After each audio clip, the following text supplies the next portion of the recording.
هذا واحد الإرهابي بريطاني سميتو تشارلز مخربقها جرائم وانفجارات، منهم جرائم ديال القتل واغتصاب وزيد وزيد. عنده واحد التاريخ حافل بالجرائم، ولكن هو فنان عنده واحد الدماغ عامر بالقوالب، عمرو طاح في الدين ديال البوليس. في البداية ديال الفيلم كنشوفو تشارلز دايرين به الأطباء مختصين في التجميل، ومن هنا كنعرفو بلي تشارلز باغي يبدل وجهه. هاد العملية ماشي جديدة عليه، هادي المرة العاشرة اللي كيبدل فيها وجهه. بغى الطبيبة دير ليه البنج، قال ليها لا ما بغيتش، انا باغي نحس بهادشي اللي غادي ديرو حيتاش كنستمتع بيه. وسولو الطبيب واش يمكن يدير هاد العملية بلا بنج، قال ليه الطبيب معلوم، شوف غير انت واش غادي تحمل هاد الالم. هنا غادي نشوفو البوليس تجمعوا على برا، شي واحد وصل لهم بلي تشارلز في السبيطار، كانوا كاملين مستعدين باش يطلعوا عنده ويشدوه. ولكن واحد البوليسي كاين الفوق كيقول لهم بلي تشارلز راه واحد المجرم خطير، راه يقدر يقتل اي واحد هنايا بلا ما يفكر. بداو طالعين عنده طبقه 13 فين كيدير العمليه، ولكن تشارلز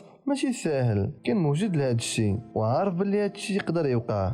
ناض من بلاصتو هو الطبيب هو يقتلو، واخا كان عليه الرصاص خيط من السما، ولكن قدر يهرب ليهم وينقذ من الشرجم. واخا نقذ من طبقه 13 موقع ليه والو، خونا ناض صحة سلام. ومن الفوق ناض كيجرب واحد السرعه ما يمكنش، وبداو البوليس تابعينه وبدات المطارده. نقذ من هنا، خرج من هنا، دخل من هنا، وفي الاخر شدوه. واخيرا هذا المجرم ديال تشارلز تشد من بعد 15 عام ديال الهروب. المشهد كيتبدل وكيديونا لواحد الطائره. هنا غادي نشوفوا مارتا اللي هي المضيفه ديال الطياره، وكدير واحد الفحص للركاب، وكل شيء غادي مزيان في امان الله، ما كاين حتى مشكل. ومن هنا غادي يبان لينا واحد الراجل خدا واحد الفردي وهو يشد ديك المضيفه، قال لهم الا ما نفتوش المطالب ديالي غادي نقتلها. ولكن ختنا ماشي سهله، ضرباتو برجليها في البلاصه ديالو، ونقذ واحد السيد هو يحيد ليه السلاح اللي كان في يديه. كلشي بدا كيصفق، وطلع هادشي كامل غير تدريب ديال المضيفات ديال الطيارات كيفاش يدافعوا على راسهم. انا كنشوفو جون واحد من الجنود مخضرمين وعامل سابق ديال المخابرات، وكان معروف بالمواقف الحازمه ديالو بالاخص في الجرائم الخطيره. واحد شويه كيبان لينا سلاي مدير عام ديال واحد الشركه سميتها اتلانتيك انترناسيونال، وكيمشي هو جون، وكيبان باللي هاد جون كان صاحبه من شحال هذا. هنا كيبان باللي سلاي كيطلب من جون انه يرجع للخدمه ديالو ويحمي البلاد. قال ليه لا، انا ما غاديش نضحي بحياتي على قبل وحدين اخرين. ولكن سلاي قال لي راه غادي تخدم غير 2 مرات في الشهر في الشركه ديالي. قال ليه جون عطيني شويه ديال الوقت نفكر.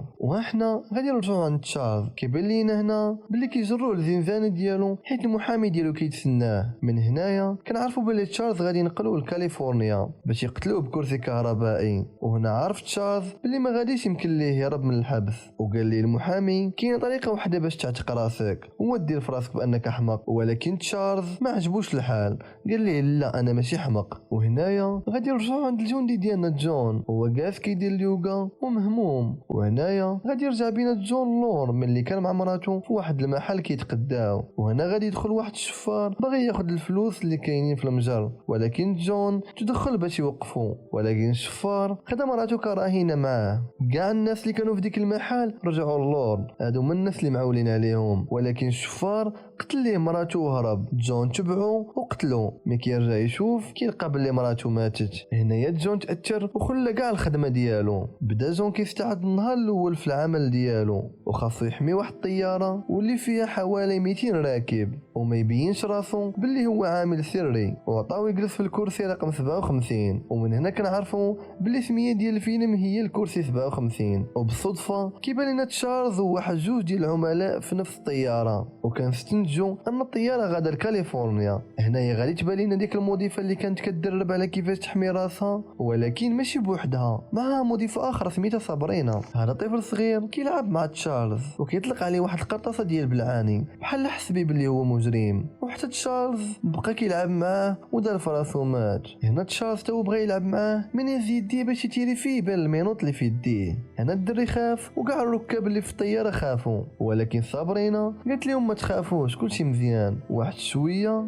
صابرين كتعيط انا واحد الموظف اللي كاين لتحت وكيبان لينا في شكل، وطلبت منه انه يوصلها الطلب. خونا حط الشكاره ديال الحديد تحت طابله. من بعد ناض جون مشى للحمام باش يبقى بوحدو. ديك السيده اللي كانت جالسه معاه ما كتساليش من الهضره. هنا كتبان لينا صابرينا خدات ديك الشكاره اللي كان فيها واحد السلاح ومشات قاصده دوك خوتنا اللي خدامين مع الاف بي اي، وهي تيري عليهم على راسهم. كلشي تخلع. ناضوا واحد 3 تا هما مع تشارلز وكيهدوا كلشي باش يسكتوا. هادشي اللي وقع كامل كان تشارلز مخطط ليه خطوه بخطوه. دبر على واحد 2 باش هما يسرقوا الطياره. من بعد دخل تشارلز للغرفه ديال القياده، قتل واحد من البيلوطات باش يبين القوه ديالو. هنا صدر واحد البلاغ لهادوك اللي كيكونوا في المطار بلي الطياره غادي تبدل المسار ديالها وباللي راه مخطوفه، وقال لهم بلي حتى واحد ما غادي يوقع ليه شي حاجه الا تبعتوا التعليمات ديالي. كنشوفوا بلي جون باقي في الحمام وسمع كلشي.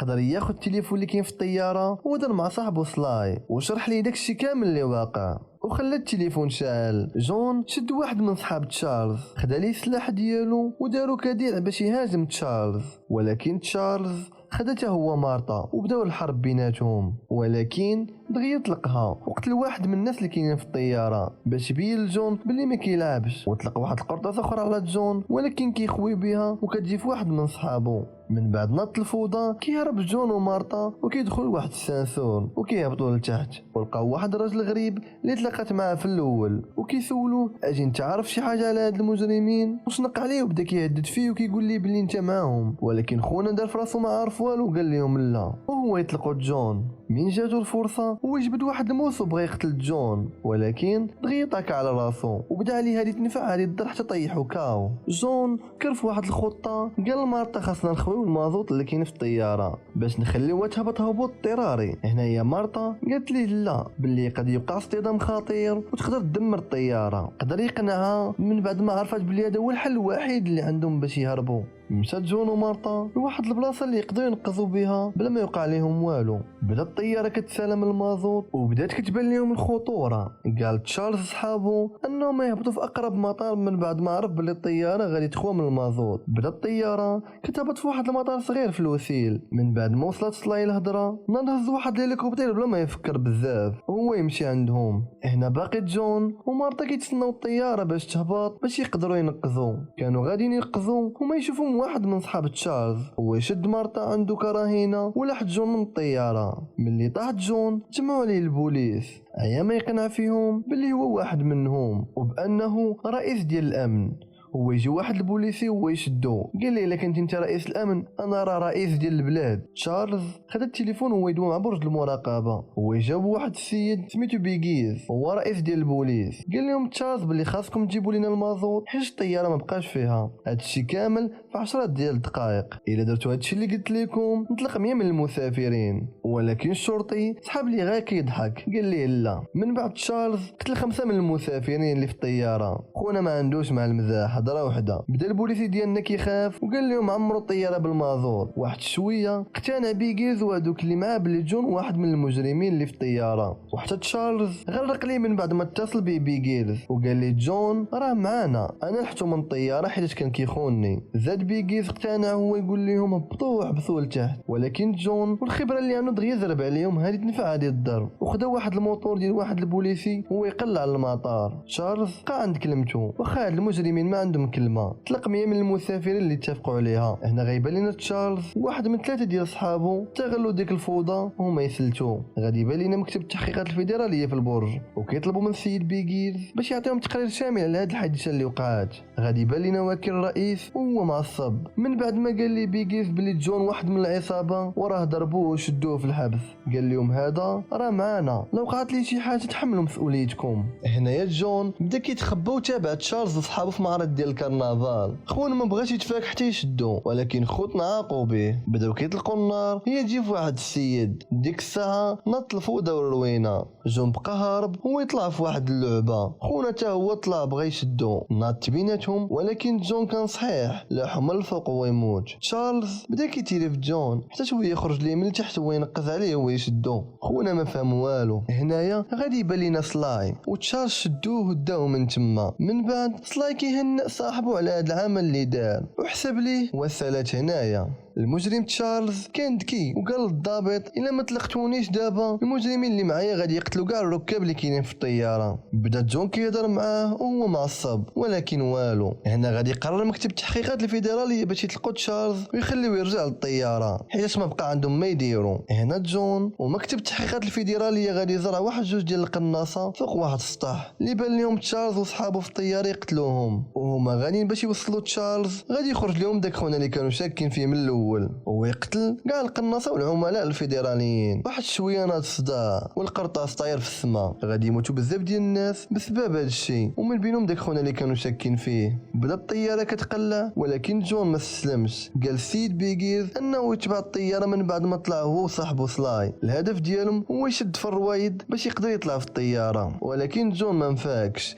يقدر يدير هذا الشيء عادي. تلاح على الروايد شد فيهم بحال شاد في شي مانطا. منين دخل هو يتضارب مع واحد من افراد ديال العصابه، تهنى منه هو يبدا يدخل غير بشويه، شد صابرينا من اللور ويفقدها الوعي. تشارلز هو بوحدو اللي باقي. هنا جون غادي يدخل الغرفه ديال القياده وغادي يبدل الاتجاهات ديال الطياره باش يرجعوا للوثيل قبل ما يبدا الحرب بيناتهم. دابا راك الفراجه. هنا غادي تبدا المعركه ما بين جون وتشارلز. واخا جون صحيح ولكن تشارلز تا هو ما كان ساهل. غادي يهرسوا الباب ديال الطياره والهواء غيدخل الروينه نايضه. مارتا كانت واقفه حدا الباب بقات معلقه من بعد ما هرسوا الباب. هنا جون غادي يتحرك ويوقف تشارلز واخا هو مضروب وما غيخليهش يهرب. بدات المضاربه بيناتهم دقه فيا دقه فيك، ولكن جون بالخبره ديالو قدر يخرج تشارلز من الطياره. بعد ما مات تشارلز صارت الفوضى والروينه اللي كانت وبداو المسافرين كيشطحوا فرحانين وعاجبهم الحال. جون هضر مع برج المراقبه وقال لهم بلي صافي تهنينا من تشارلز، كان كلشي فرحان حيت الطياره غادي تنزل بخير وعلى خير. هنا غادي يبان لينا جون وغادي بحالو هو مارتا. في الاخير غادي نشوفوا بلي الصحافه كيدويو مع سلاي وكيقول لهم بلي هو اللي كان مورا هاد العمليه الناجحه. وهنا كيسالي الفيلم ديالنا.